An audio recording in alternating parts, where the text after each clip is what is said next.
வணக்கம். இன்றைக்கு எங்கட விட்டு மத்தியான சாப்பாடு குத்தரிசி சோறு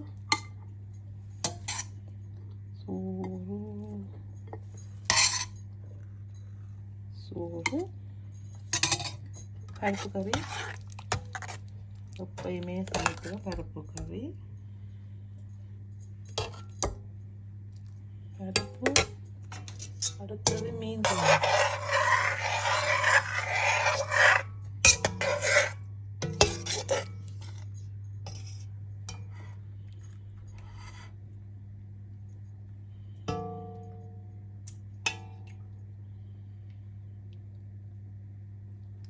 மீன் குழம்பு,